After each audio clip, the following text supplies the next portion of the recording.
హ్యావియర్స్ ఈరోజు మంచి మాట ఏంటంటే consistency is the key of life అండి.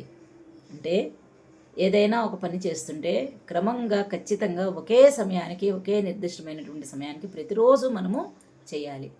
ఆ కన్సిస్టెన్సీని కనుక ఫాలో అయితే తప్పకుండా ఏ పనులు అయినా సరే మనం విజయం సాధిస్తాం.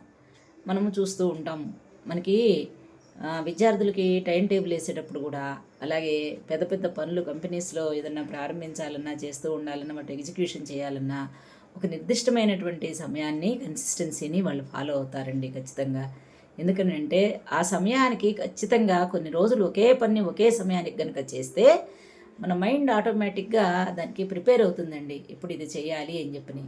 అందువల్ల ఆ కన్సిస్టెన్సీ అనేటటువంటిది కనుక లేకపోతే, ముఖ్యంగా చదువుకునేటటువంటి విద్యార్థులకి, అలాగే కార్యాచరణలో సాగిస్తున్నటువంటి అధికారులకి, ఎవరికైనా కానీ కన్సిస్టెన్సీ అనేటువంటిది కనుక లేకపోతే వాళ్ళు ఖచ్చితంగా వాళ్ళ పథకాలని అమలు పరచలేకపోతారండి.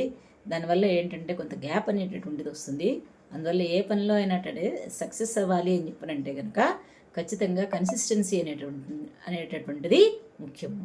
దీన్ని అందరం కూడా చక్కగా అలవర్చుకొని ముందుకు సాగుదాం. Thank you. ధన్యవాదాలు.